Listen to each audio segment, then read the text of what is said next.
예수님의 공생의 사역에서 베이스 캠프로 활동하신 곳이 가버나움입니다. 그곳에서 많은 이적도 있었고 사람들의 환호와 또 경기, 격려 이런 것도 있었습니다. 그런데 예수님이 갑자기 나사렛으로 가려고 합니다. 이 나사렛은 가버나움에 비해서 상당히 변두리 지역입니다. 결코 좋은 동네는 되지 않습니다. 왜 가려고 했을까? 이런 의문점이 생기는데 오늘 본문은 예수님이 두 번째 나사렛 방문을 보여주고 있습니다. 첫 번째 이미 3장에서 나사렛의 방문이 있었는데 그때의 의도와 목적이 또 다른 모양입니다. 그런데 이 예수님의 방문에 대하여 고향 사람들은 어떤 반응을 일으켰을까요?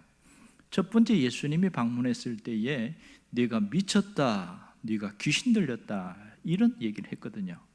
그런데 두 번째 방문을 또 할 때에 이런 사전 지식이 있었기에 상당히 부담스러울 수밖에 없습니다. 처음 예수님이 가신 곳은 회당이었습니다. 회당에서 그곳에서 말씀을 가르치시고 큰 권능을 행했습니다. 모두가 놀랬지요. 이 놀램은 의아함이었습니다. 의구심의 놀람이었습니다. 저 능력이 어디서 올까?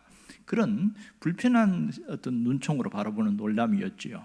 그리고 나서 그들이 예수님에 대하여 인신공격을 하게 되어집니다. 이 사람이 마리아의 아들 목수가 아니냐 이렇게 얘기하고 있어요.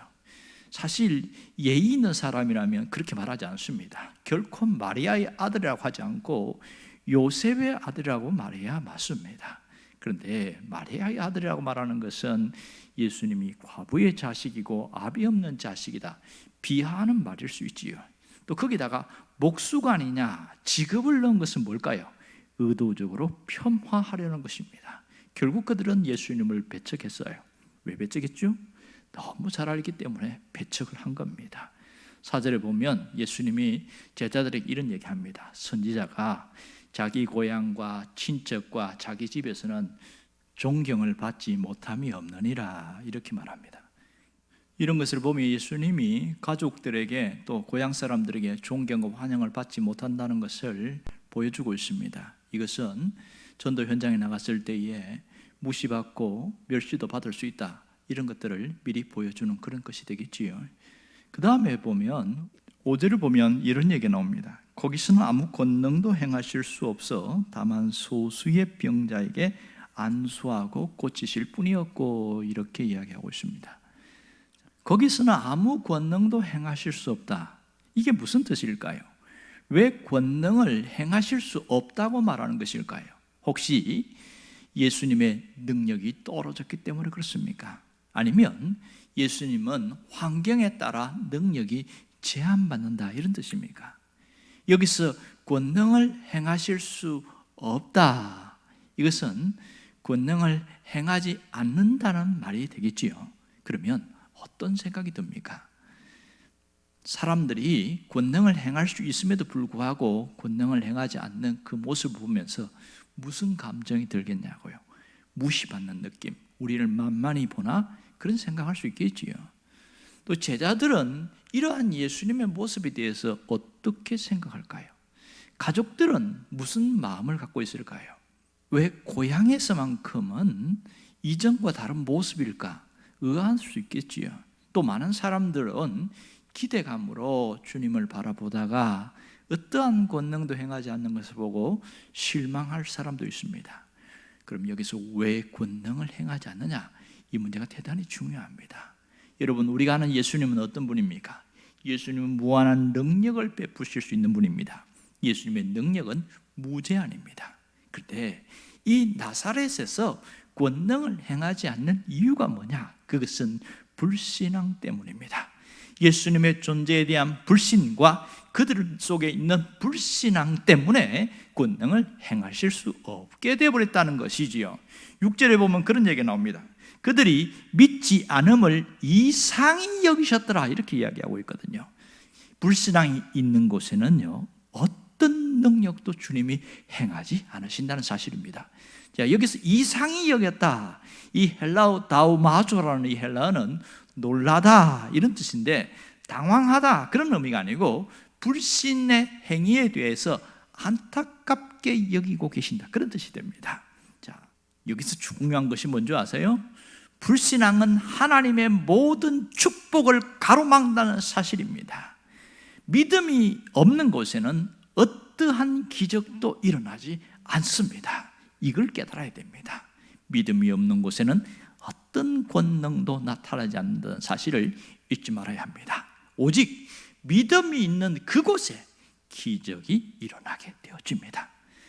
믿음에 따라서 하나님의 역사가 일어납니다. 특별히 영적인 분위기나 영적인 온도에 따라 확연하게 달라지는 것을 우리는 이미 보았습니다. 이전에 혈루증 여인을 통해서 잘 봤지요. 이 믿음의 온도가 뜨거울 때에 하나님의 역사도 나타났습니다. 하지만 예수님은 소수의 믿는 자들에게 기적을 보여주신 적이 있는데요, 5절 하반절에 보면 다만 소수의 병자들에게 안수하여 고치실 뿐이었다, 이렇게 말하고 있습니다. 소수의 믿는 자들에게는 주님이 안수해서 깨끗하게 했다는 것입니다. 결국 불신의 환경 가운데서도 믿음으로 반응하는 소수의 사람들이 있었다는 것을 주목해야 합니다. 자, 그렇다면 우리가 믿음의 역사가 일어나지 않을 때 사람들은 무슨 생각을 하고 있을까? 이 점을 우리가 깊이 생각해 봐야 됩니다. 여러분, 믿음의 역사가 일어나지 않을 때 내가 믿음이 없어서 그렇다고 생각할까요? 절대로 그렇지 않습니다. 오히려 하나님이 나를 차별하신다, 그런 생각하는 사람들이 의외로 많습니다. 하나님이 나를 외면하신다, 나를 무시하신다, 이런 의심이 꼬리를 물기 시작할 때에 마음이 좁아지고 어두우기 시작하고 기쁨이 사라지고 즐거움이 떠나갑니다. 만족도 없어요. 그 속에 뭐가 남아있을까요? 어두움이 가득한데 그 어두움은 불평과 원망으로 드러나게 되어 있습니다. 이런 일이 계속되고 반복되어지면 신앙생활의 의미 자체를 잃어버리게 되어지는 것이죠. 결국 끝은 어디로까지 갈까요? 교회를 등지고 하나님을 떠나는 그런 시험에 빠지게 되어집니다. 그러면 왜 이러한 일이 일어나는 것일까요? 여기서 우리가 분명히 깨달아야 할 게 있습니다. 하나님의 역사는 믿음이 있는 그곳에 일어난다는 사실입니다. 믿음이 없는 곳에는 어떠한 권능도 기적도 베푸지 않는다는 것을 잊지 않기를 주의 이름으로 축원합니다. 기적은 어떤 곳에서 일어납니까? 복잡한 생각을 하는 것이 아니라 하나님의 진리 앞에 아멘으로 반응하는 그런 사람들입니다. 성경은 그런 사람의 마음밭을 좋은 땅과 같다, 이렇게 이야기합니다. 이런 사람들에게 하나님의 역사가 일어난다는 것이지요.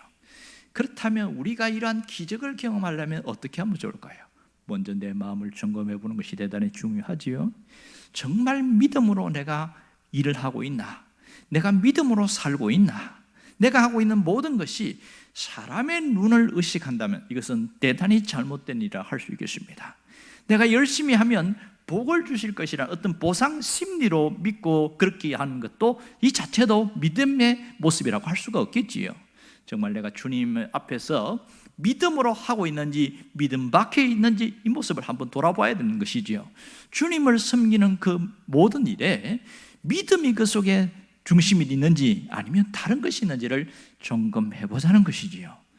자, 그러면 내가 어떻게 해야 할까요?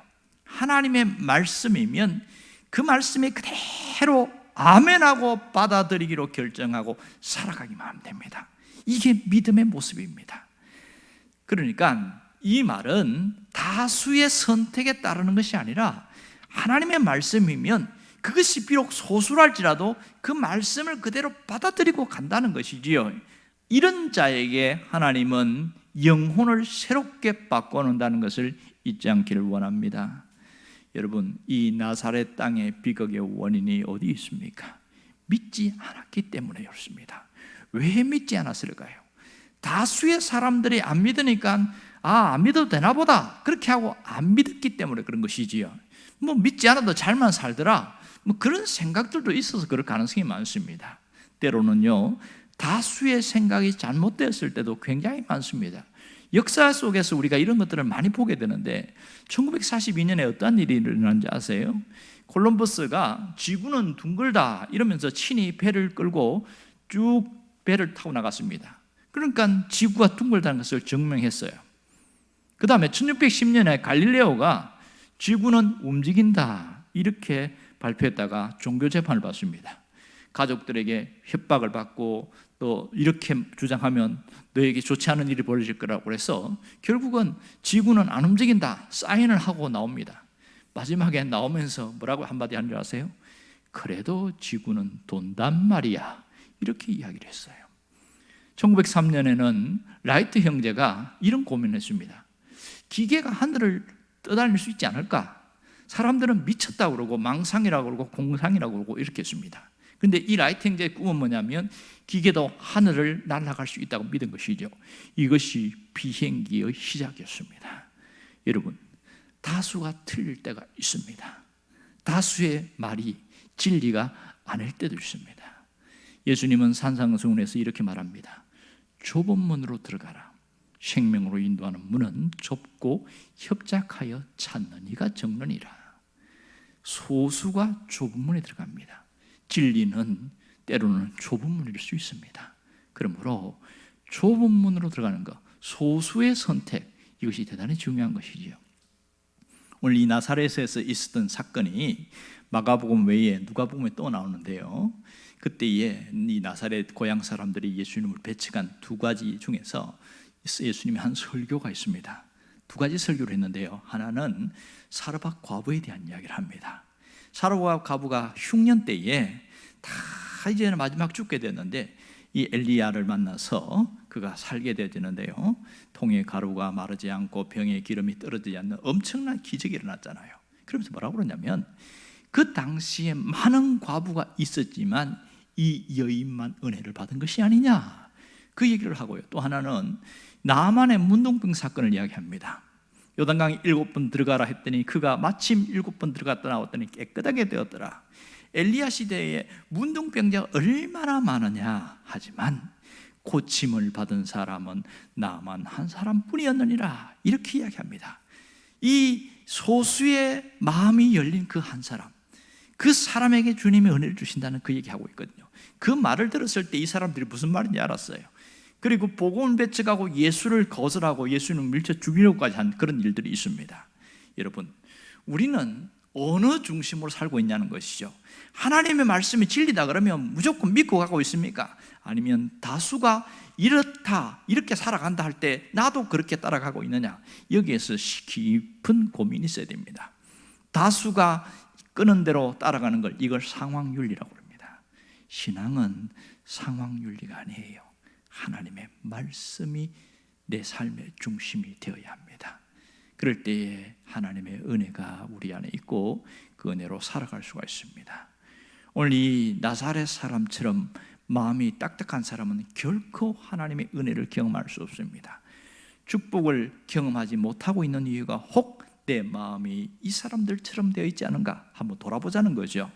믿음으로 반응하지 않았기 때문에 뭔가 해결되지 않았는가 한번 돌아보자는 거예요. 여러분, 예수님이 오실 때 수많은 사람들이 영접하지 않았습니다. 하지만 영접하는 자, 그 이름을 믿는 자들에게는 무슨 일이 있다고 했어요? 하나님의 자녀가 되는 권세를 주신다고 했습니다. 구원을 받을 수 있다 분명히 이야기하고 있잖아요. 예수님을 등지고 살아가는 이 불신앙의 세계 속에서 믿는 자만 은혜를 받습니다. 오직 믿음이 있는 사람에게 기적이 체험됩니다. 그러면 우리가 여기서 선택을 해야 됩니다. 나는 소수로 살 것인가 아니면 거절하는 다수의 무리에 끌려갈 것인가? 여기서 우리가 깊은 고민을 해야 되죠. 세상은 다수입니다. 진리를 따라 사는 사람은 소수입니다. 우리는 소수의 사람으로서 기적을 체험하는 자가 되기를 원합니다. 주님은 오직 믿음이 있는 그곳에 지금도 기적을 베푼다는 사실을 기억하십시오. 예수님은 오직 전적으로 믿는 자에게 권능을 베풀어 주십니다. 권능이 없는 그 속에서도 믿는 소수의 병자들에게 주님이 기적을 베풀었다는 것은 놀라운 은혜입니다. 주님은 장소 때문이나 사람 때문에 기적을 행하는 것이 아닙니다. 기적은 장소의 문제가 아니고 좋은 사람 그것이 아니라 주님이 보시는 건 뭐예요? 오직 믿음이죠. 오직 믿음이 있는 자에게 기적을 베푼다는 사실입니다. 여러분, 어떤 믿음입니까? 전적으로 믿는 믿음, 100% 믿음이지요. 이러한 믿음을 가진 사람들에게 주님은 지금도 역사하십니다. 그러면 이 놀라운 역사가 나타나기 위해서 어떻게 해야 될까요? 이제 나의 모습, 나의 신앙적 태도 바꿀 수 있기를 바랍니다. 내가 가진 신앙의 태도를 바꿀 때 놀라운 역사가 일어납니다.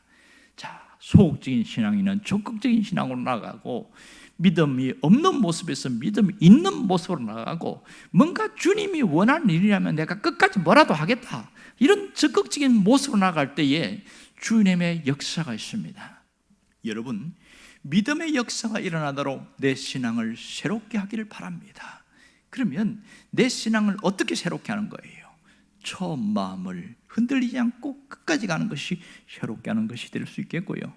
그리고 내가 처음에 연초에 외치고 기도하고 했던 그대로 밀고 나간다면 이것이 주님의 믿음의 역사가 일어나게 하는 놀라운 과정 속에 있는 것을 잊지 않아야 합니다. 신앙의 적극적인 태도를 보이는 자로 살아가기를 주의 이름으로 축원합니다. 기도하겠습니다.